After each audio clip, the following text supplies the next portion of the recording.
Lyca production Subaskaran வழங்கும் super star Rajinikanth, Vishnu Vishal மற்றும் விக்ராந்த் நடிப்பில், டைரக்டர் ஐஸ்வர்யா ரஜினிகாந்த் தயாரிப்பில், இசை புயல் AR ரஹ்மான் இசையில் லால் சலாம் திரைப்படம் February 9 உங்கள் அபிமான திரையரங்குகளில். பாஜகவுடன் மீண்டும் கூட்டணிக்கு வாய்ப்பில்லை என அதிமுக கூறி வரும் நிலையில், பாஜகவின் கூட்டணி கதவுகள் திறந்தே இருப்பதாக மத்திய உள்துறை அமைச்சர் அமித்ஷா தெரிவித்திருக்கிறார். விவரங்களோடு செய்தியாளர் ஸ்டாலின் இணைந்திருக்கிறார். பேசலாம் ஸ்டாலின். கூட்டணிக்காக கதவு எப்போதும் திறந்தே இருக்கும்னு அமித்ஷா சொல்லியிருக்கிறாரு. பாஜக கூட்டணியில அதிமுக நிச்சயமாக வரும் என்ற எதிர்பார்ப்புல பாரதிய ஜனதா இன்னும் இருக்கா? அப்படிதான் அந்த ஸ்டேட்மெண்ட்டை நம்ம புரிஞ்சுக்கணுமா?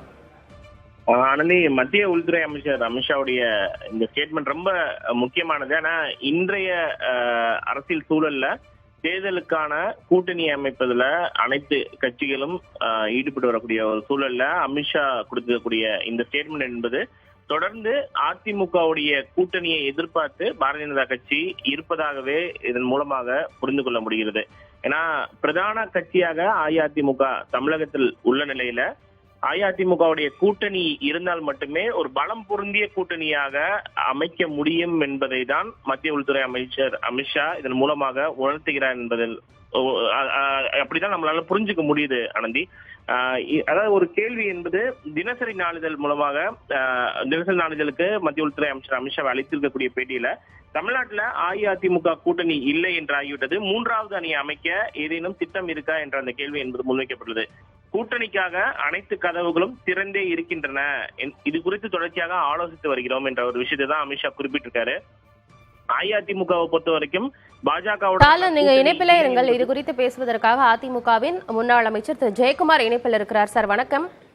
வணக்கம். அதிமுக பாஜகவுடன் கூட்டணி அமைக்காது அப்படின்னு நீங்க சொல்லியிருக்கிறீங்க. ஆனா கூட்டணிக்காக கதவு எப்போதும் திறந்தே இருக்கும் அமித்ஷா அப்படின்னு சொல்லியிருக்கிறார். திறந்தே இருக்கும்னு அமித்ஷா சொல்லியிருக்கிறாரு. என்ன எப்படி பாக்குறீங்க சார் இதை? வணக்கம், ஜெயக்குமார் பேசுறேங்க. அதாவது அவங்க ஒரு கட்சியினுடைய கருத்தை அவங்க சொல்றாங்க. ஆனா எங்க கட்சியினுடைய கருத்து வந்து தொண்டர்கள், பொதுமக்கள் அவர்கள் வந்து ஒரு விரும்பாத ஒரு கூட்டணி என்பது பாஜக வந்து கூட்டணியில் இருக்கக்கூடாது என்பது. எனவே அந்த ஒரு கருத்திற்கு ஏற்ப வந்து தலைமை கழகத்தில், அதாவது இதே புரட்சித்தலைவர் எம்ஜிஆர் மாளிகையில் வந்து ஒரு மனதான் மாவட்ட செயலர் கூட்டத்தில் வந்து முடிவு செய்யப்பட்டு, அதாவது எப்போதும் பாரதிய ஜனதாவோட கூட்டணி இல்லை என்ற அந்த முடிவு வந்து எடுக்கப்பட்டு அது ஊடகங்களுக்கு வந்து தெரிவிக்கப்பட்டது. எனவே அந்த நிலையிலிருந்து எந்தவித ஒரு மாற்றமும் இல்லை. பாஜகவுடன் கூட்டணி முறிவுக்கு முக்கிய காரணமா என்ன சார் இருக்கு? பாஜக மாநில தலைமை மற்றும் அதிமுக மாநில தலைமையோட இருக்கிற பிரச்சனையா, இல்ல யார் தலைமையில இந்த கூட்டணி அமையணும் அப்படிங்கிற பிரச்சனையா? இல்ல, அதாவது திரு அண்ணாமலை பொறுத்தவரை வந்து அந்த கட்சியின் வந்து சார்பில் தான் எல்லா கருத்துக்களும் பேசுறாரு. அதாவது வந்து பொதுவா வந்து எங்களுடைய கட்சி தலைவர்கள், குறிப்பாக வந்து பேரறிஞர் அண்ணா எங்களுடைய முன்னோடிகள், அதே போன்று இதே புரட்சி தலைவர் எம்ஜிஆர், இதே புரட்சி தலைவர் அம்மா அவர்களை வந்து சிறுமைப்படுத்தும் விதத்தில் வந்து திரு அண்ணாமலை வந்து அவர்கள் வந்து தொடர்ந்து வந்து எங்களுடைய முன்னோடிகளை வந்து விமர்சனம் செய்யும் போது அது குறித்து வந்து எந்தவித ஒரு கண்டனம் வந்து கடுமையான கண்டனம் வந்து நாங்கள் தெரிவித்த நிலையில பாரதிய ஜனதா மேலிடம் பொறுத்தவரை வந்து அது குறித்து எந்தவித ஒரு நடவடிக்கையும் எடுக்காத ஒரு நிலையிலும், அது மட்டும் இல்லாமல் அது ஊக்கப்படுத்துகின்ற விதமாகத்தான் வந்து ஒவ்வொரு தொண்டர்களும் வந்து அதே போன்று பொதுமக்களும் உணர்ந்திருக்கிற நிலையில இனிமேலும் வந்து இந்த கூட்டணியில நம்ம வந்து இருக்க வேண்டிய அவசியம் இல்லை. எனவே வந்து கூட்டணி வந்து தேவையில்லை என்ற அடிப்படையில் வந்து ஒட்டுமொத்தமா வந்து தொண்டர்கள் பொதுமக்களுடைய இந்த விருப்பத்திற்கு ஏற்பதா வந்து இது புரட்சித் தலைவர் எம்ஜிஆர் மாளிகையில் வந்து அந்த முடிவு எடுக்கப்பட்டு அறிவிக்கப்பட்டது. இப்ப நாடாளுமன்ற தேர்தல் அப்படின்னு வரும்போது இப்ப தேசிய கட்சியுடைய ஆதரவு மாநில கட்சிக்கு தேவைப்படும் தானே? இப்ப மத்தியில இருக்கக்கூடிய கட்சியோட ஒரு இணக்கமான சூழல் ஏற்படணும் அப்படின்ற பட்சத்துல இந்த கூட்டணி அப்படிங்கறது அவசியம் தான் நினைக்கிறீங்களா? இல்லங்க, நீங்க ஒரு விஷயம் தெரிஞ்சுங்க, எப்போதுமே அனைத்து இந்திய அண்ணா திராவிட முன்னேற்ற கழகம் பல சந்தர்ப்பங்கள் வந்து ஒரு தனித்தன்மையோடு அது வந்து தன்னுடைய ஒரு ஸ்ட்ரென்த், அதாவது வந்து ஒரு என்ன சொல்றதுன்னா அது வந்து ஒரு பெரிய அளவுக்கு வந்து ஒரு மிகப்பெரிய ஒரு சக்தி அனைத்து இந்திய அண்ணா திராவிட முன்னேற்ற கழகம் ஒரு மிகப்பெரிய ஒரு இயக்கம், 2 கோடி மேற்பட்ட இருக்க தொண்டர்கள். எனவே அப்படிப்பட்ட ஒரு இயக்கம் வந்து இன்றைக்கு வந்து கழகத்தினுடைய பொதுச்செயலாளர் எடப்பாடி தலைமையில் இன்றைக்கு சிறப்பான முறையிலே வழி நடத்தப்படும் நிலையில வந்து எங்களுடைய தனித்தன்மை வந்து பல காலகட்டங்களில் நிரூபிக்கப்பட்டிருக்கிறது. எனவே அந்த வகையில எங்களுக்குன்ற ஒரு அடையாளம் இருக்கின்ற காரணத்தினால் நாங்கள் அது கூட்டணி தேசிய கட்சிகளோடு தான் இருக்க வேண்டிய அவசியம் எங்களுக்கு இல்லை.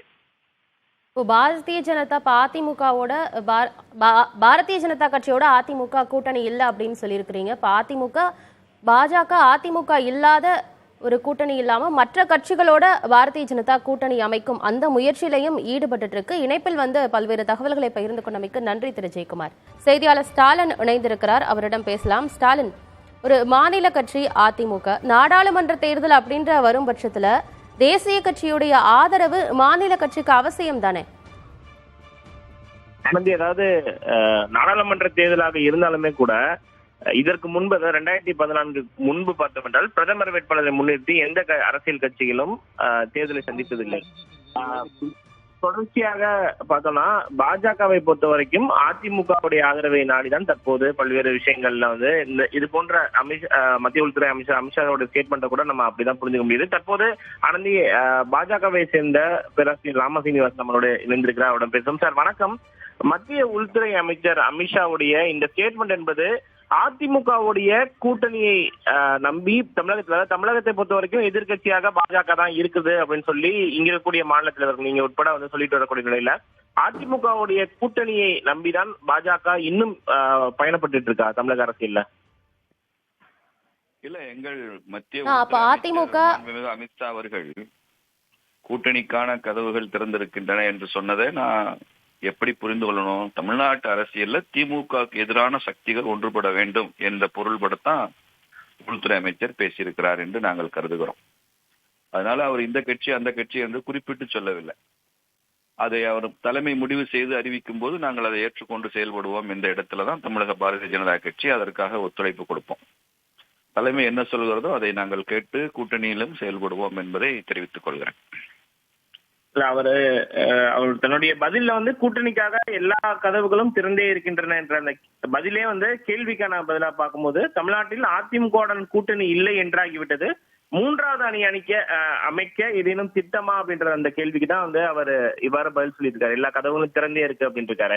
சோ இன்னும் நம்ம ஏடிஎம்கேவுடைய கூட்டணி இல்லை, அதிமுக பொறுத்த வரைக்கும் நாங்க பாஜகவுடன் கூட்டணி இல்லைன்றத திருப்பி சொல்லிட்டு இருக்காங்க.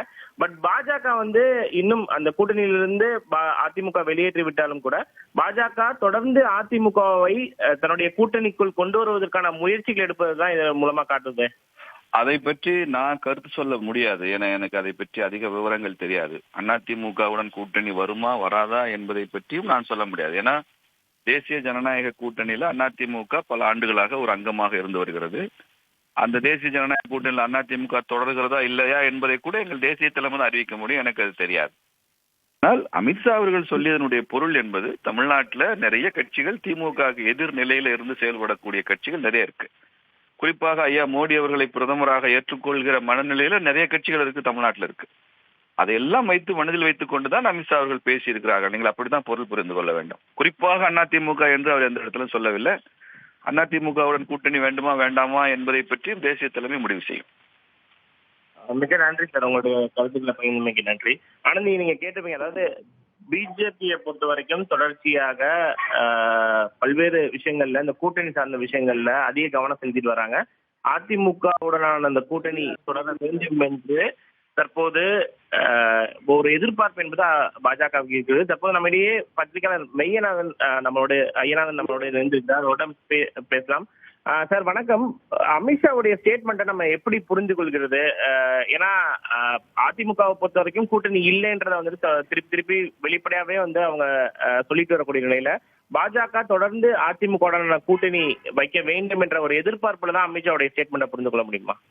ஆமா, தமிழ்நாட்டை பொறுத்த வரைக்கும் பாஜகவிற்கு ஓரிரு இடங்கள் கிடைக்க வேண்டும் என்றாலும் கூட அவர்களுக்கு அஇஅதிமுகவினுடைய கூட்டணி கட்டாயம் தேவை என்பதை நாங்கள்லாம் தொடர்ந்து வலியுறுத்திக்கிட்டே வரோம். காரணம் என்ன அப்படின்னா, திமுக அதிமுக ஆகிய இரு கட்சிகள்கிட்ட தான் ஒரு நாடாளுமன்ற தொகுதியில் வெற்றி பெறக்கூடிய அளவிற்கு வாக்கு பலம் இருக்கிறது. வங்கியில் வாக்கு பலம் இருக்கிறது, செல்வாக்கு இருக்கிறது. அப்படிப்பட்ட ஒரு நிலையில் ஒரு 5 விழுக்காடு வாக்குகளை மட்டுமே பெற்றிருக்கக்கூடிய தமிழ்நாட்டினுடைய பாஜக அவர்கள் தனித்து நின்றோ அல்லது இதர கட்சிகளோடு கூட்டணி அமைத்தோ ஒரு இடத்தில் கூட வெல்வதற்கான ஒரு சாத்தியக்கூறு கிடையாது. எனவே அப்படிப்பட்ட ஒரு சூழலில் அவர்கள் இயல்பாகவே இங்கு தமிழ்நாட்டில் ஒரு 2-3 தொகுதிகளில் வெல்ல வேண்டும் என்று நினைத்தாலும் கூட அதற்கு அஇஅதிமுக தேவை, என்றால் தான் திமுக வராது.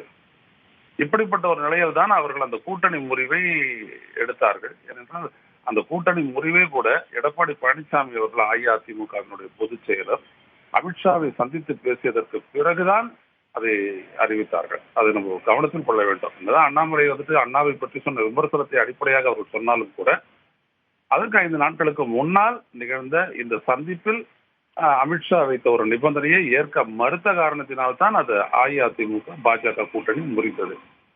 எனவே அப்படிப்பட்ட ஒரு சூழலில் அதற்கு பிறகு அவர்களுடைய அந்த அகில இந்திய தலைமை, பாஜகவினுடைய தலைமை இது நாள் வரை மௌனம் காத்துக்கொண்டே இருந்தது.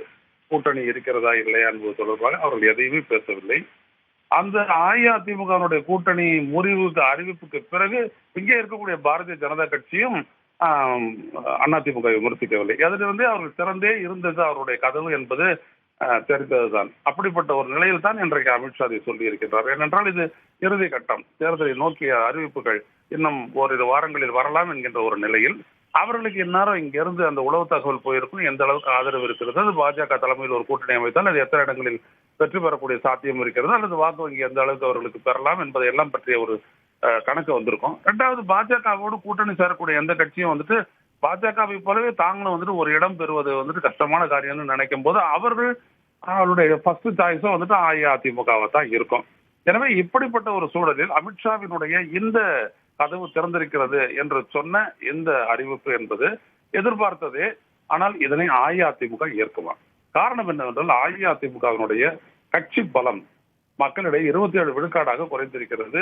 ஈரோடு கிழக்கு தொகுதியினுடைய அந்த ஒன்றை நாம் ஒரு குறியீடாக எடுத்துக்கொண்டால் அந்த அளவு குறைந்திருக்கிறது. எனவே அவர்களுக்கு அந்த சிறுபான்மையினர், முஸ்லிம்கள், கிறிஸ்தவர்கள், மற்றவர்களுடைய வாக்குகள் தேவை என்று வரும்பொழுதுதான் அஇஅதிமுக 34-35 விழுக்காடு வாக்குகளை எட்ட முடியும். அதுதான் திமுகவினுடைய வாக்கு பலத்தில் ஓரளவிற்கு ஒரு குறைக்கவும் முடியும், வெற்றிக்கான சாத்தியக்கூறை உருவாக்கவும் முடியும். எனவே அவர்கள் அந்த இடத்தில் அந்த ஒரு 6-7 விழுக்காட்டு ஓட்டை அவங்க இதை வச்சு பண்ண முடியாது, பாஜகவை வைத்து செய்ய முடியாது. எனவேதான் அவர்கள் உறுதியாக இந்த விடயத்தில் முன்னாள் கல்வி அமைச்சர் சொன்ன மாதிரி செங்கோட்டையன் அவர்கள் சொன்னதை போல ஒவ்வொரு சட்டப்பேரவை தொகுதிகளிலும் நாங்கள் 40 முதல் 50,000 சிறுபான்மையினர் வாக்குகளை உங்களோடு கூட்டணி அமைப்பதால் இழக்கின்றோம் என்று சொன்னார் அல்லவா? அந்த வார்த்தைகள் மிக மிக முக்கியமானது.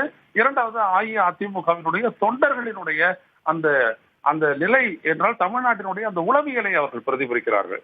அது மதச்சார்பற்ற ஒரு தன்மை, ஒரு அரசியலுக்கு அவர்கள் வருகிறார்கள். 3வது என்னவென்றால் தமிழ்நாட்டில் தமிழ்நாட்டுக்காக இந்த பாஜக என்ன செய்தது அப்படின்ற ஒரு கேள்விக்கு அதுதான் செல்வி ஜெயலலிதா ஏற்படுத்தாங்க.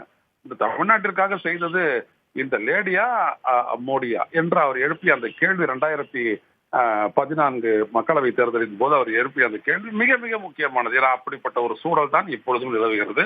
எனவே அமித்ஷா அவர் கதவுகளை திறந்து வைத்திருக்கின்றேன் என்று சொல்லுகின்றார்.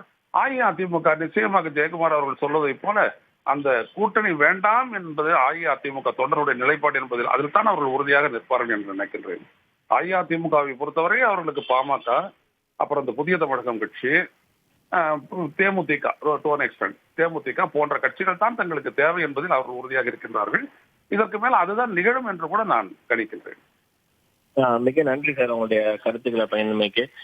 ஆனந்தி, நீங்க கேட்டுப்பீங்க, அதாவது பாஜகவை பொறுத்த வரைக்கும் இந்த ஸ்டேட்மெண்ட், மத்திய உள்துறை அமைச்சர் அமித்ஷாவுடைய ஸ்டேட்மெண்ட் என்பது அதிமுகவுடைய கூட்டணியை நம்பி தற்போது வரைக்கும் தொடர்ச்சியாக ஒரு எதிர்பார்ப்புடன் தான் காத்திருப்பதாகத்தான் நம்மளால் புரிந்து கொள்ள முடிகிறது. மேலும் தற்போது மூத்த பத்திரிகையாளர் சொன்னது படி பார்த்தோம் அப்படின்னா பாஜகவுடனான கூட்டணி இல்லை என்பதை அதிமுக உறுதிப்படுத்திவிட்டாலும் தற்போது வரைக்கும் தேசிய தலைமையாகட்டும் இங்க இருக்கக்கூடிய மாநில தலைவர் அண்ணாமலையை தவிர அதிமுகவை இதுவரைக்கும் யாரும் விமர்சிக்கவில்லை. தொடர்ச்சியாக கூட்டணி சார்ந்த விஷயங்கள்ல அதிமுக தன்னுடைய நிலைப்பாட்டை மாற்றிக்கொண்டு பாஜகவுடனான கூட்டணியில் இணையும் என்ற ஒரு எதிர்பார்ப்புடன் தான் இருக்கிறாங்க. தொடர்ச்சியாக நம்ம பார்க்க வேண்டியது இருக்கு. தொகுதி பங்கீடு சார்ந்த விஷயங்கள், கூட்டணி விவகாரங்கள் என்பது பேச்சுவார்த்தைகள் நடைபெற்று வரக்கூடிய சூழல்ல அடுத்தடுத்து வரக்கூடிய நாட்கள்ல என்னென்ன மாற்றங்கள் எழப்போகிறது தமிழக அரசியல் என்பதை நாம் பொறுத்து பார்க்க வேண்டும். ஆனால் மீண்டும் உங்களிடம் தகவல்களுக்கு நன்றி ஸ்டாலின்.